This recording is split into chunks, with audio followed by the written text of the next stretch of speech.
And today's lecture, we're real excited about it. It was kind of a unanimous choice by your conference committee. And I'm going to introduce Michael Glass, who's the director of the newborn screening program from the Washington State Department of Health. And Mike has been the director of newborn screening for quite a while. He's actually told me he was retired, and he did such a good job they forced him to come back. So, but he's been there over 15 years up at the public health lab in Shoreline, and he's actually that rare scientist and clinical lab director who was like a third-generation Washingtonian. Actually came with the original Washingtonians, and so has been around, knows the state very, very well. And today he's going to talk about trends in newborn screening in Washington State and the nation. Let's give him a big hand. Thanks a lot, Mike. I'm really glad to be here and talk to you all about a topic that's near and dear to my heart, clearly. Let me clarify, I started with the State Department of Health in 1969, and at that time one of my first duties was cleaning dishes in an area of the laboratory that was doing testing for this odd thing called phenylketonuria. So I go back a long ways, and maybe that's the one value I have is history is more like memory to me, and I hope I can use that to help inform you some. Let me be clear, I'm going to focus today's lecture on the dried blood spot aspect of newborn screening. The concepts of newborn screening are extending to newborn hearing screening, but I'll leave that off the table because there's a lot of material I want to get across to you, I hope. What I plan to do today is start you off, tell you sort of where we are, and then give you some history of how we got here, because I think that's really important in understanding where we might go, just sort of those foundations, and that's sort of my specialty since I'm getting old of tooth. I'm going to try to make this focused because the audience, to give you some sense of how laboratory technology has really had significant impacts on newborn screening and how it's evolved. But I'm also going to wrap in there the social and political constraints because they're hugely important. All those things interact in developing newborn screening. And I hope to give you a sense when we're through of the complexity of what we're doing. So, we have some learning objectives. I was told that we had to do these. I'm going to discuss the historical advancement, describe 4 significant advances, technological things that have impacted us, the key characteristics of things that qualify for newborn screening, describe the process of how we add disorders to our screening battery in Washington, discuss the major technological and political factors that are in fact impacting where we're going today in newborn screening, and then how to find out more information if you're interested. So, where are we now? Step 1. I'm going to describe a bit of the system that exists because newborn screening has to be a system and more than a lab test. I hate that when I hear non-lab people say it because it starts with a lab test. But it is more, and to function properly, it has to have a lot of parts working very closely together all the time. So, starting off, we have our statutory authority. It's hereby declared, this is extracted from the law, it's hereby declared to be the policy of the state of Washington to prevent, where possible, phenylketonuria and other preventable heritable disorders as defined by the State Board of Health. So, answer to one of those questions is the State Board of Health that makes the determination of which disorders are to be included. And the board has developed some criteria that are similar to criteria that have been around since the 60s, but what we use is it has to have prevention potential. As we're going to screen these kids, there must be something we can do about it that'll make their lives better. There's got to be treatment available. If the treatment is not universally available and only like, say, a transplant in which we may not be able to find matches, it's probably not going to score high there. And public health rationale is really important, and we're getting astray, and I'll explain some of that later on the public health rationale. When we started with newborn screening, one of the key things in mandating it is government is saying this condition is so tragic and the intervention is so effective that we're not going to allow children in our jurisdiction to be born without having this screening. Much the same way that we say you've got to put your child in a car safety seat or you have to wear seat belts. Available technology, clearly you have to have sensitivity and specificity that allows you to screen a large number of people for relatively uncommon disorders without having too many false negatives, too many false positives. And finally, of course, the costs and the benefits need to weigh out in some fashion. So, the current panel of disorders that, oops, I went too far, are, and I'm going to go through these quickly if you have questions about them in specific, because I want to cover a lot. There's phenylketonuria, biotinidase deficiency, deficiency in thyroid hormones, deficiency in the steroid processes, cystic fibrosis, inability to digest galactose, disorders of the hemoglobin molecule, again, a couple of other metabolic disorders, homocystinuria and MSUD, and finally, because it falls out there alphabetically, but this medium-chain acyl-CoA dehydrogenase deficiency, which is a disorder in the mitochondrial oxidation of fatty acids. One thing I want you to notice on this, these are not disorders categorized by their genetic etiology. They're not categorized by being metabolic disorders. They're not categorized by the type of technology that's used to screen for them. They're categorized by the fact that they meet those key criteria. They fit within the paradigm of newborn screening, and by screening for them, we can accomplish those things that are delineated in the criteria that the board has adopted. So, we go on, the statute also authorizes the Board of Health to adopt administrative law to accomplish the intent of the chapter of the statute. So, a part of the administrative law governing newborn screening says that hospitals providing birth and delivery services or neonatal care to infants shall obtain a blood specimen from each newborn prior to discharge and forward the specimen to our facility, which is up in Shoreline, as Mike mentioned. So here's how it goes. This is a little guy having his heel poked. Again, this is every child in the state unless the parents object on religious grounds. They get their heel poked, they get the blood absorbed into the little filter paper card. That gets dried, and then it gets sent to us.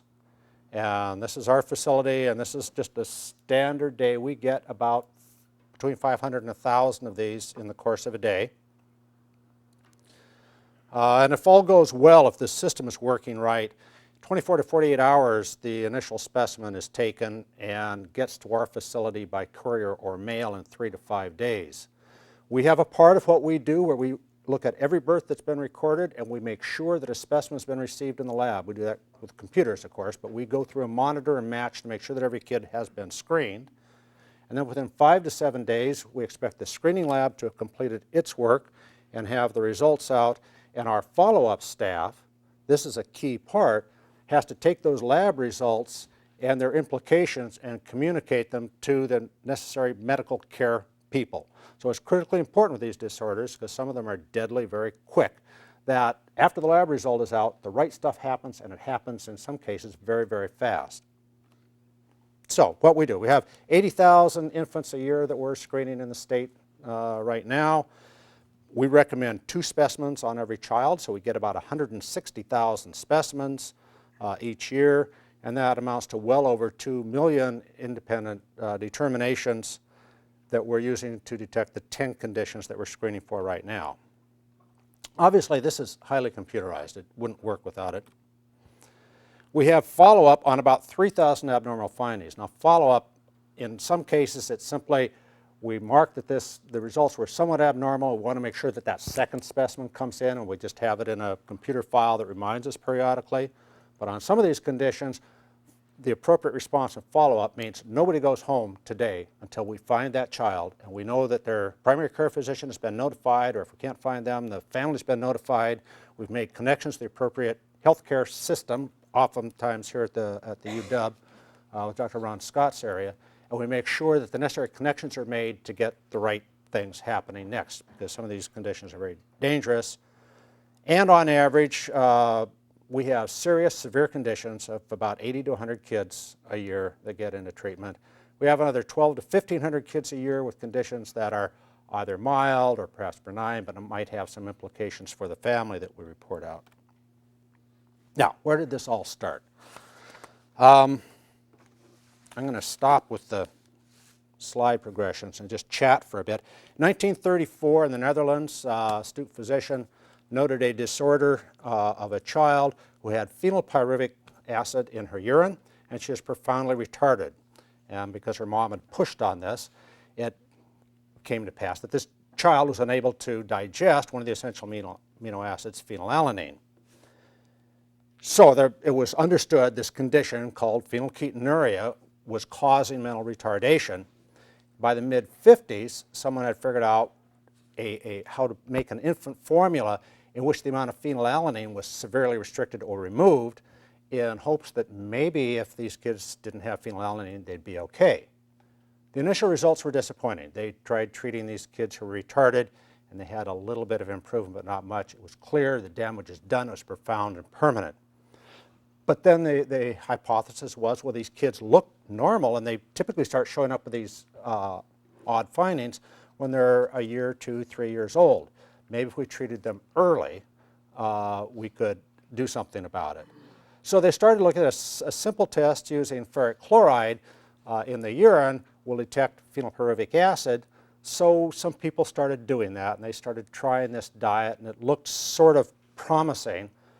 But the problem with this diaper test, they called it, was first off, the phenylpyruvic acid doesn't spill over into the urine until the kids are 3, 4, 5 weeks old, which is getting pretty late. You've got to get mom to bring in a wet diaper to the physician, which doesn't happen very much. And there was a fellow in New York who, a young physician and microbiologist, who was very interested in mental retardation because his son was retarded, not with PKU, but he was interested in retardation. He became aware of the issues with PKU and the need for a test that might be more effective. And so Bob Guthrie, if you haven't heard his name, you should. Was a cool guy. He developed a nifty test. He worked a lot with bacterial spores, and he had found out already that Bacillus subtilis, grown in a minimal media, in conjunction with a compound called beta-2-thioalanine, which is an analog to phenylalanine, it would be inhibited from coming out of the spore state and wouldn't grow. But in the presence of phenylalanine, it would reverse the inhibition, and you'd get a growth zone. So if you took a layer of agar, had Bacillus subtilis spores, beta-2-thioalanine, added a little bit of phenylalanine, you get a zone of growth that's somewhat proportional to the amount of phenylalanine that's present. And in the process of doing this, he would dab little bits of filter paper into the plasma before he would put it on the agar plate, just as method of delivery that would give him some degree of quantitation. And this is what it looked like. You can see here, these are just normal little drops of blood, no phenylalanine, and you can see the big zones. These are controls here. This is a patient. Pretty dramatic, pretty easy to read. He had found out, totally serendipitously, because we've asked him afterwards, what made you think of drying the blood on filter paper? So I thought I'd give it a try because it would just make it easier to store the specimens. And in some ways, that may have been the real revolutionary aspect of Bob Guthrie's work. With this test, he went out and said to New York, which is where he's from, he said, gosh, this is a great thing you ought to do. And they weren't keenly interested, but their neighbors, Massachusetts, were. And Massachusetts said, this is something we want to do, and they adapted the first universal newborn screening for PKU. And Bob hooked up with a group of people, at that time it was called the American Association of Retired Persons, and started out proselytizing. And Bob was a proselytizer for newborn screening, and went directly to state legislators and said, this is something you should do for the kids in your state. And Bob was not an accepted member of the cadre of physicians and others. He was a bit of a rogue, and he seriously irritated a number of people, including the American Medical Association, who criticized him a lot. And a lot of other people in research venues said, well, this hasn't been proven, it's not been published adequately, there's not been enough trials. And they may well have been right. I'm not saying their criticisms were invalid, but it turned out in the long run that Bob was right, and they were largely wrong. Bob and citizen advocates went across the country and were widely successful in getting states to adopt regulations and rules to screen infants for PKU. And in our state, we were a little conservative at the time. We did not mandate screening for PKU, but we passed a law which said that the State Department of Health shall promote the screening of infants for PKU. Well, meanwhile, we had other neat stuff going on. In 1960, a landmark paper was published of using immunoassay. There's the first description of immunoassay, radioimmunoassay actually, to detect hormones. And this was Rosalind Yalow and Solomon Bernstein. Rosalind Yalow received the Nobel Prize in 1977 for this work. Dr. Bernstein was dead by then. But it was landmark. And at the same time, people are starting to get excited, and radioimmunoassay is taking off as a technique for measuring hormones and other things. And people were aware at the time of a very important hormone disorder called congenital hypothyroidism. This is an adult male. You can see he's about 4 feet tall, and you can tell just by the look of him, he is a typical cretin. And this was a major problem and relatively prevalent. In 1972, folks had figured out that, well, if you use synthetic thyroxine, or thyroxine actually from sheep, and treat these people who have a deficiency in that hormone, you can kind of improve their outcome. All we have to do is find a way to detect them. Well, a couple of folks, Jean Desaulles and D.A. Fisher, were working on thyroid hormones. They got a job up in Quebec. Their laboratory happened to be real close to the lab that was doing the PKU screening. They were aware of the issues with hypothyroidism, congenital hypothyroidism. And they said, well, let's see if we could use this radioimmunoassay on the dried blood spots and measure thyroid hormones. And son of a gun, they could. And that was in 1974 when they finally got somebody to publish their work, and it revolutionized newborn screening. It swept the country. And we who are in newborn screening knew squat about radioimmunoassay, frankly. And the Centers for Disease Control did a yeoman's job of coming forward and convened workshops to teach us all radioimmunoassay and how to do it. And from 1974 to 1977, when we added hypothyroid screening to our screening battery, the rest of the country had come along about that fast. Congenital hypothyroidism is about 4 times as prevalent as PKU. As you can see, the consequences are not dissimilar. And this is, I just want to show the machine. We went from single channel gamma counters to multi-channel gamma counters, and now we're not using RIA at all, but we're using a time-resolved fluorescence immunoassay. The techniques are somewhat the same. As an aside, in Washington, we were the first state in the nation using a research grant to develop a suitable screening test using radioimmunoassay for congenital hypothyroidism, which is currently one of the disorders that are commonly screened. And meanwhile, in the 1970s, there was a big push for looking at sickle cell disease across the country. And there were a lot of social political reasons for that. But there was a big push and a lot of money put out by the Nixon administration to facilitate screening. And one of the guys who was working in Bob Guthrie's lab, a fellow named Mike Garrick, said, gee, I wonder if we could screen for sickle cell disease using those dried blood spots, elute the hemoglobin perhaps. And he tried it and used a standard alkaline electrophoresis on cellulose acetate. And by golly, you could, sort of, detect sickle hemoglobin on the newborn screening cards. Part of the problem is newborns have a huge amount of fetal hemoglobin, which goes away, and a very small amount of adult hemoglobin, which is where the S is that you're looking for.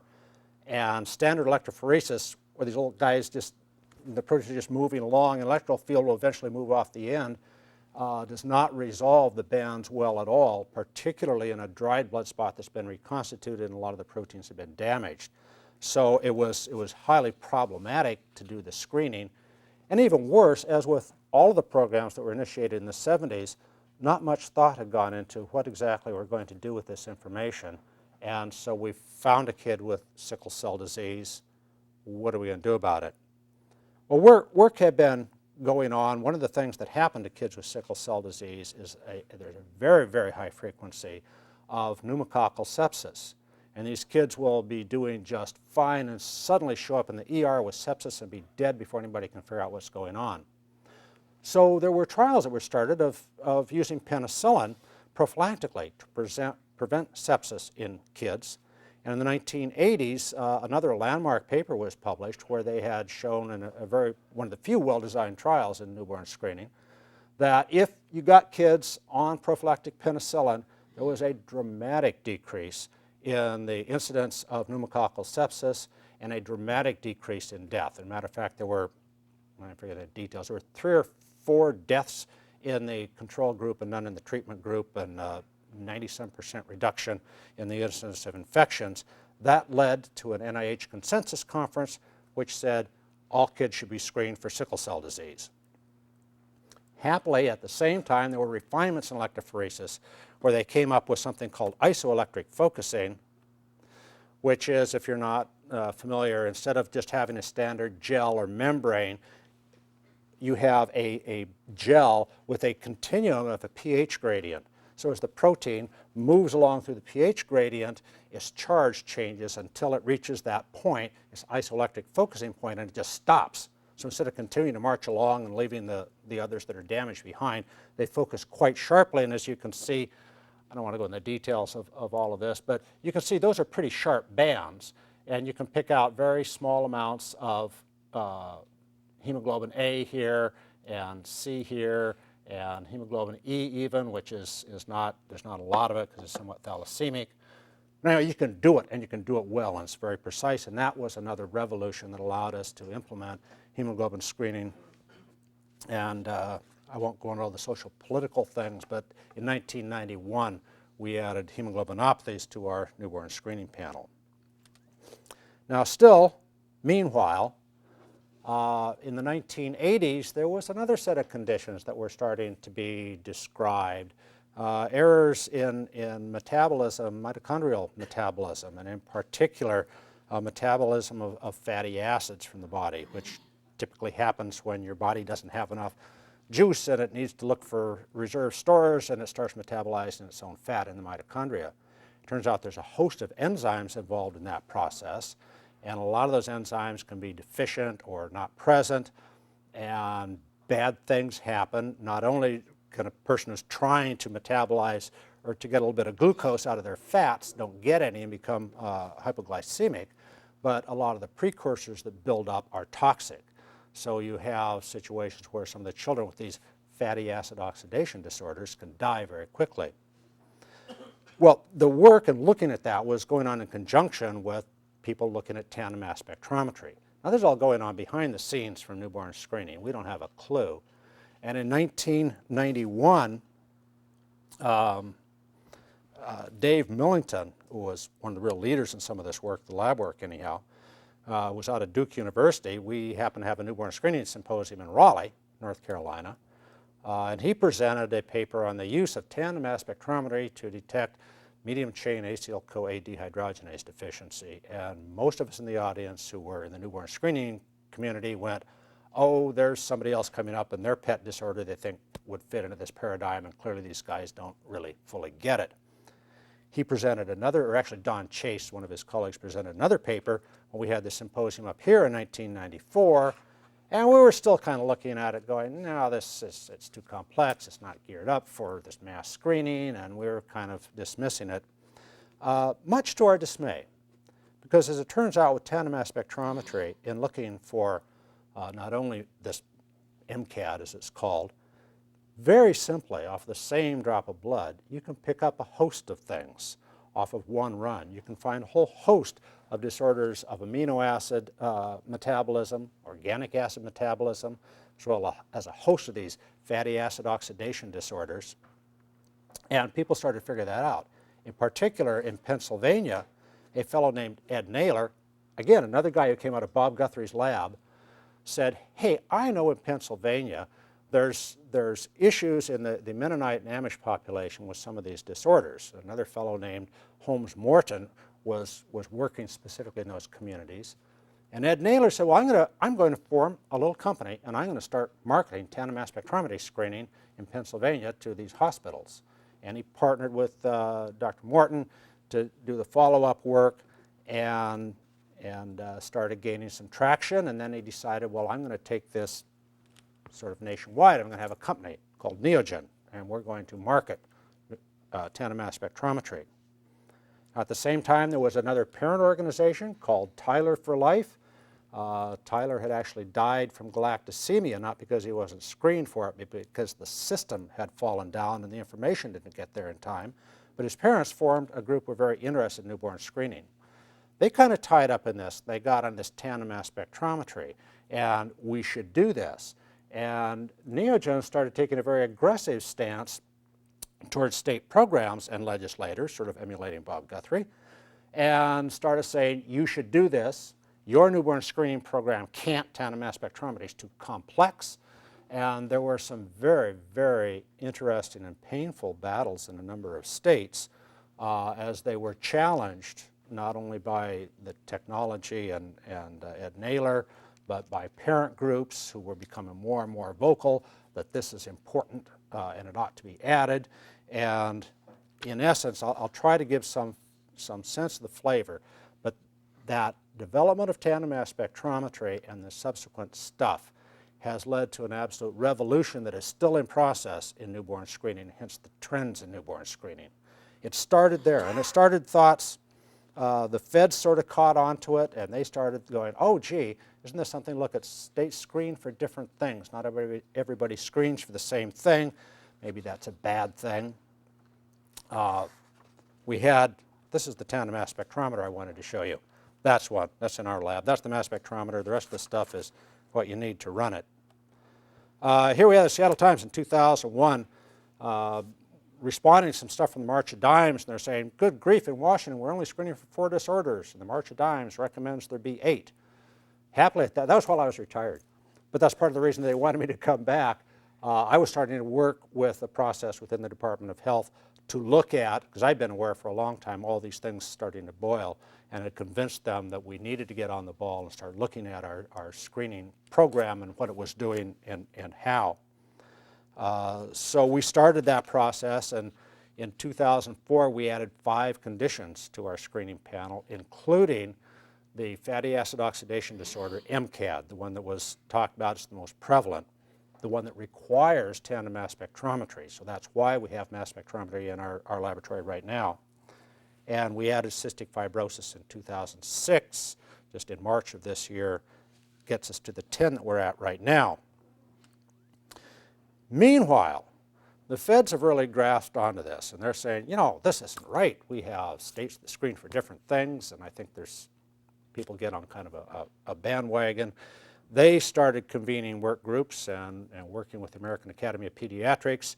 They convened a group to look at newborn screening systems, and there was a hope from some people that group would come up with a recommended list of disorders, and to the disappointment of some, it didn't. But it came up with a whole bunch of things of how they thought newborn screening systems ought to be. With that disappointment, and the pressure is still there, HRSA, who had funded a lot of the earlier work, contracted with the American College of Medical Genetics with a specific task to convene people and do what's necessary to come up with a list of recommended disorders that should be screened in every state in the country. And the ACMG set about doing that. And in March of '05, they produced their report and findings. Now bear in mind, it was '04 when we were adding our stuff, and we hadn't gone beyond MCAD. They started off, to give you a sense of the flavor of their recommendations, it started off there was the ACMG 30 conditions that were recommended. Then they kind of went back, and by the time it actually was out, there were 29 conditions. They presented that work to a federal agency, or federal work group that's looking at those things, in March of '05. HRSA put them out through the Federal Register for public comment in May of '05. But even before that, the American Academy of Pediatrics and the March of Dimes both jumped forward and said, great, we've got a recommended panel, and we support this, and we're going to promote it. HRSA, which commissioned the report and sought input from the public, has yet to issue any official support of the recommendations at all. And I think for good reason.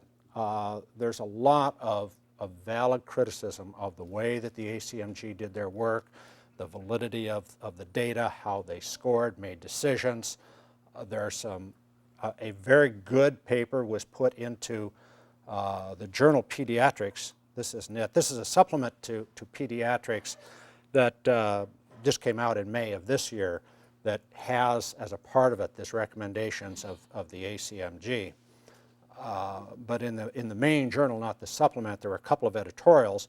One was written by Jeff Botkin, was a primary author out of Utah, a medical ethicist, co-authored by our own Wiley Burke and I guess now our own Ben Wilfon, and all of the people that I've ever known, medical ethicists who have investment in newborn screening, were listed as co-authors on this, in which they brought to task and spelled out, I think, very clearly and appropriately the limitations and tried to chart a different path that we might take on these disorders and coming up with a uniform panel. At the same time, a counterpiece was published from Rodney Howell, who had chaired the work that came up with these recommendations. Suffice to say, the tide is running with these recommendations, and the March of Dimes is now issuing report cards on an annual basis as to how well states are doing at meeting all of these recommendations. HRSA still hasn't responded. In Washington, what we've done is we've re-began the process of looking at where we are. There are 16 conditions that are listed in that ACMG report that are not on the current panel in Washington. And we've started a process of looking at each and every one of those conditions against the criteria that I listed for the State Board of Health. Now, some states have been taking the easy way out and saying, well, it's national recommendations, and they've just been adopting them on the face of it. Washington's not doing that, and it's not likely to. We're finding that this is not an easy task, because with these conditions were only first being described in the 80s. Screening for them only became feasible in the 90s. There's not a heck of a lot of information. They're uncommon disorders. So we're finding their natural history is poorly described. There are many different forms of the disorders, many different mutations that can lead to them. So there's a real dearth of information to make these kinds of judgments. And some of the conditions look like they may not even be disease conditions. Again, just an issue of it's really early and we're learning a lot. But we're going to go through, we've already done a technical advisory committee using Dr. Suyun Han as one of our advisory committee members. He worked in Minnesota with Piero Rinaldo, who's done some of the real leadership work up there. Dr. Ron Scott from the UW was on that panel, and some others, trying to get just the concepts, the technical concepts of how treatable are these conditions, and how good are the screening tests and diagnostic tests for detecting them. Our intent is to take that information and go to, as we have in the past, a broadly representative panel of people that will include the people who pay for it, Medicaid and the Health Care Authority, insurance companies, the American Academy of Pediatrics Washington chapter, the AMA, the Nursing Association, the Hospital Association. Again, all the players that we can think of who have a stake in this. And we're going to try to work through these conditions one by one and come up with a recommendation what we think makes sense in Washington. So, I'm getting right on time. Where to now? The whole issue with the ACMG, their recommendations, how that's going to fall out, and the real concerns of some smart and caring people will need to be worked out. There's an act in Congress right now that was filed by Hillary Clinton and I think one of the guys from New York that basically is the wording is such that we're going to just force this on the states. Right now, newborn screening is a state responsibility. The feds have no say in it. A lot of people don't want that to be so. And this is called SHINE. It's called Screening Health in Newborns, something like that. Act is on the table. I don't think it'll go as it's pinned, but that's still out there, and that's all going to be resolved. It's not resolved yet. Clearly, there's going to be a lot of federal impact. There already is through HRSA. They're trying to encourage things. There's going to be a lot of impact from parent groups. They're getting more and more involved, and I think rightfully so.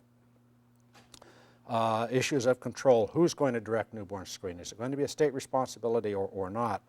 So those things have been going on out there in the social political world. Technologically, there's a lot of stuff happening with existing technology. If you were here a few weeks ago, you heard Michael Gelb talk about a real innovative use that they've developed with tandem mass spectrometry to measure enzyme activity to detect a group of disorders called lysosomal storage diseases. I'm happy to note that Ron Scott and Gelb and others have been recently funded to work with us to pilot that screening technology in our state for 3 of the lysosomal storage disorders. We just barely found that was funded, but we'll be going forward. We're participating in a study that is looking at type 1 diabetes right now, and there's been moves to look at Duchenne muscular dystrophy and severe combined immunodeficiency disorder. There's a lot of things out there that people are looking at as possible candidates. When it comes to the point where they meet those criteria, they will probably start being incorporated in routine programs. Lab technology, I don't know, and I hesitate to speculate. You're probably wondering right now, well, where is this guy? Why isn't he talking about DNA, gene chips, DNA arrays technology? And if you listen to people like HRSA, Peter Van Dyke, who's the head of the Maternal Child Health Bureau there, and Jennifer Hauser, who's the head of the March of Dimes, they're describing a world where gene chip technology is going to be the next thing that happens. It multiplexes, and we'll be looking at thousands of genes that will be indicative of disorders, and that's where newborn screening is going. But I'm not sure that's so. And for some reasons I'll try to explain. Let me start off. I believe in DNA, and we use it. This is our own real-time PCR setup that we use in our system, but we don't use it for diagnosis. We don't use it for any primary screening, and we have very careful algorithms that we've defined that we will only submit a specimen to DNA testing if we need that information so that we know how to respond in our follow-up group to help get the right stuff done for that kid. So right now we have probes for hemoglobin S and hemoglobin E. There in particular we're concerned of whether the child is actually homozygous for those conditions or might have one gene with that condition and the other one might be thalassemic and not producing protein. That can be very important for trying to predict outcome and what you need to do. Excuse me. We have some of the common mutations for galactosemia.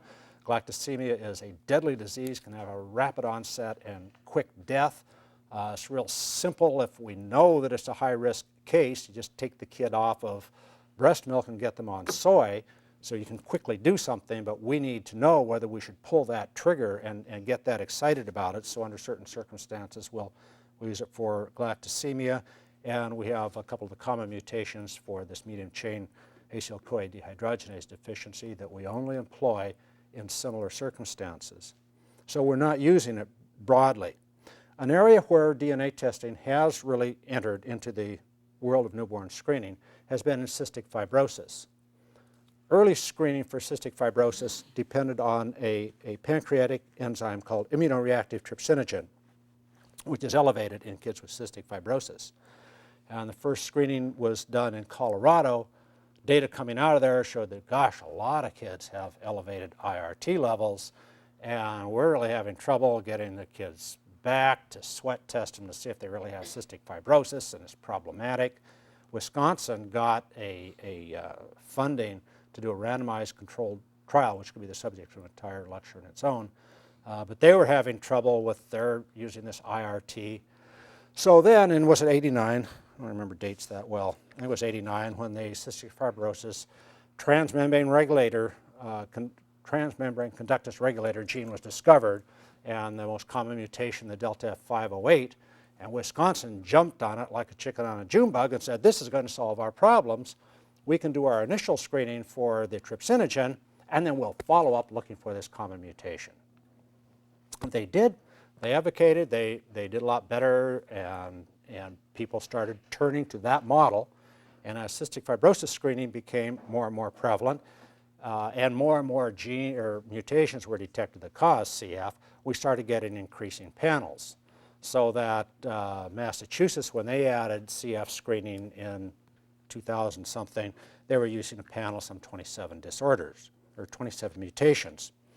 Well, we were looking at CF screening, and my thoughts have been all along, I'd been watching this evolution, that if we're going to do CF screening, we do the initial screen for IRT, and then we go to a DNA panel. It'll be easy for us. We're familiar with DNA. And then I went to a meeting sponsored by the CF Foundation where we were looking at newborn screening for CF, and I got to talking to some of my colleagues who said, well, you really ought to look at Colorado. Colorado has decided that they don't want to go to DNA, and they're now looking at persistent elevation of IRT. So they'll screen the kids if they've got a high IRT. They'll just get a second specimen, see if the IRT is still elevated, and then refer for sweat tests. And they said, you know, they're getting pretty good performance out of this. You might talk to them. It looks like some of their stuff looks as good as we're doing with our multi-panels. So we did. And here's what we found. We based our models off of the experience in Colorado and Massachusetts that they'd published and worked real closely with the people there. And we used Massachusetts model for IRT DNA, and we used their population because it's more similar to ours than Colorado. And then we used the Colorado algorithm using the persistent elevation of IRT. And we project in Washington over 10 years that with the DNA technology, we detect about 254 kids with cystic fibrosis, with IRT about one less. We'd have false negatives. These are really small numbers, so we put confidence intervals around them. Essentially, there's no difference in performance between those two approaches. But look at this, the number of carriers, because the algorithm, when you use IRT DNA, you have an elevated IRT, you take that specimen, you do a DNA panel. And if the kids have one mutation, there's over 1,000 known mutations that cause cystic fibrosis, and even if you've got a 90 mutation panel, child still may very well have cystic fibrosis. And you know for a fact that they're at least a carrier. You got to tell the parents they're a carrier. If the parents wanted to know if they were a carrier, they should have known because they should have been offered carrier screening prenatally. We've got an issue of information that may or may not be helpful. False positives, because they use a default value with the IRT, that if it's really, really high, they go ahead and do the follow-up testing as well. And sweat tests. I mean, you got to get the family, got to have them take the baby. You can't send the specimen. Take the baby down, put them in a sweat lab, measure their sweat conductance, a pretty high intervention level. And then genetic counseling. Not everybody accepts genetic counseling, but that was sort of what they'd found in Massachusetts. And you can see we're having to do sweat tests here, but we're looking at a positive predictive value that's going to be around 30%, we think. So far, we're over 50%. So we've put that information out. We presented it last year at the Newborn Screening Symposium. A lot of states are adding cystic fibrosis screening as we speak because it's one of the conditions in the ACMG recommendations. A lot of them had been intending to go with IRT DNA. Our neighbors to the south, Oregon, were one of them. They were all geared to go. With this data getting out, we're being contacted from people throughout the country and throughout the world wanting this kind of information, and they're rethinking how DNA actually fits into their programs because of these ancillary things. So that's why I say the gene panels, you know, the issues of identifying carriers who may not want to be identified and the cost of how you deal with them and get them genetic counseling. You know, I might be wrong. It might be that people will work that out. But from where I see it, there's some real advantages to sticking with protein expression. So, where I've been, I've kind of given you an overview of, in a real quick fashion, of sort of where we are right now and the flux and where I think the nation is kind of going. How we got here, some important lessons. I think in every one of the conditions that I've described, there have been really important impacts of technology and laboratory ability, as well as real solid drivers from political and social concerns. So I want to take the opportunity to get back from all of that sort of stuff to the real roots and the stuff that brings me to work every day. This is a 6-year-old female with congenital hypothyroidism before screening, obviously. 6 years old, she's untreated. This is a 6-year-old girl with congenital hypothyroidism who was detected at birth, put on simple thyroxine replacement therapy, and is growing just fine. So that's our roots. That's what we're about. I try to not forget that. I'm blessed in that I get to see these children periodically. So we'll go here, the last question on the learning objectives. If you get on our website, it's pretty easy to find, and we've got links all across the nation and the globe. You can get to things, you can find out about what we're doing and link on to others and wander around, do a whole lot of exploring. If you have specific questions, you can get the phone numbers off the website, but you can get to us toll-free from that. I want to wrap up by saying that in the course of newborn screening in our state, we've screened now over 2 million infants. We've identified over 2,000 with significant disorders. To our knowledge, we have not had a single child slip through and be damaged because of failures in our screening system. We have one child with a mild form called a simple virilizing form of adrenal hyperplasia who was damaged. But that was a situation where he was put on steroid treatment, which masks the test.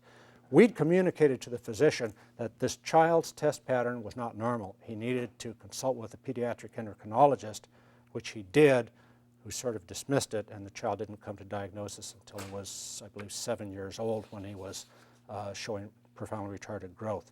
But I think that's pretty darn good performance, and I guess I put it in there partly defensively because I read some of the stuff from the feds, and they try to make it sound like the states aren't doing a good job of newborn screening, and I would argue that we're doing a pretty darn good job.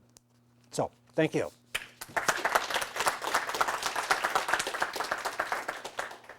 Questions for Michael Glass? Am I going to ask you to repeat them as they Sure.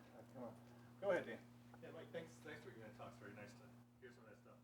Regarding your DNA testing for sickle cell trait, can you distinguish homozygous sickle cell from compound heterozygous sickle cell and a non-deletional beta thal versus compound heterozygous for sickle trait and deletional beta thal?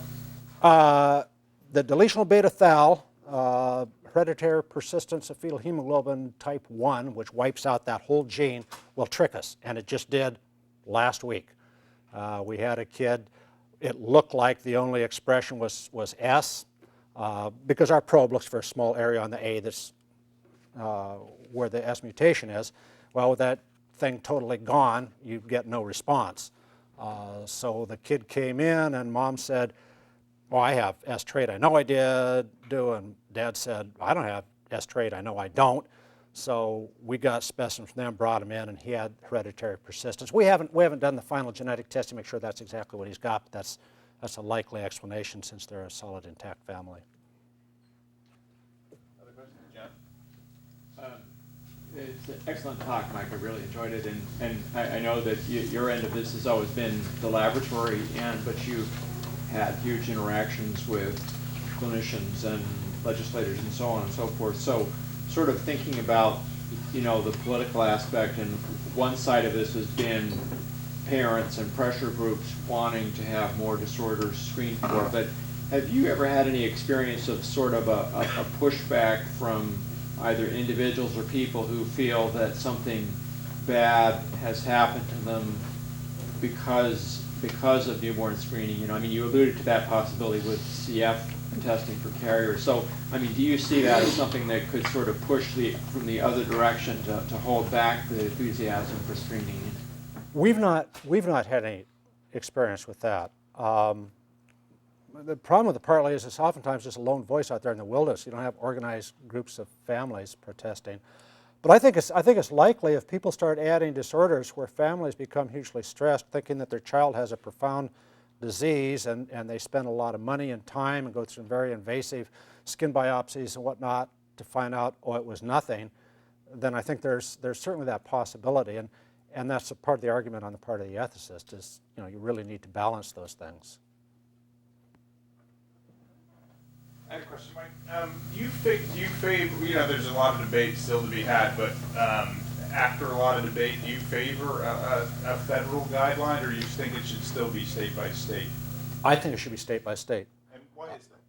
Oh, well, a couple of reasons. One thing is I think of other really good ideas that the feds have implemented and sort of the impacts of that. HIPAA is the most recent example. Great idea gone federalized that is what I see as a major headache in a lot of ways. I think CLIA is another example in some ways. I believe that having a lot of different people trying to tackle the same problem in a variety of different ways leads to the discovery of best practices. And until you'll get a consensus eventually. When all this started, every state in this union screens for PKU, every state screens for congenital hypothyroidism, every state screens for galactosemia, hemoglobinopathies. So there is a uniform panel out there. It's just the data from some of the others hasn't come in fully and been persuasive. So I think until there's sort of a natural consensus, it's too early, and you inhibit creative approaches. So I've not seen the feds do a really what I call bang-up job when they come into a regulatory type approach. The feds have been wonderful. The CDC has been wonderful and helpful in a lot of ways, but in helping to assist. But taking it over, I don't think it will help the good. And I'm passionate about newborn screening, but passionate about doing it right. Any other questions? We have time for one more. Okay, in that case, we'll finish up. Let me take 1 second. I want to thank John Tate, because when we first were looking at doing hemoglobin DNA, we were actually the first screening lab in the nation to do that. John was terribly gracious and opened his lab up and worked with our folks and helped us to bring that on board. And I really appreciate the collaboration I've had with a number of folks. John and Mike a big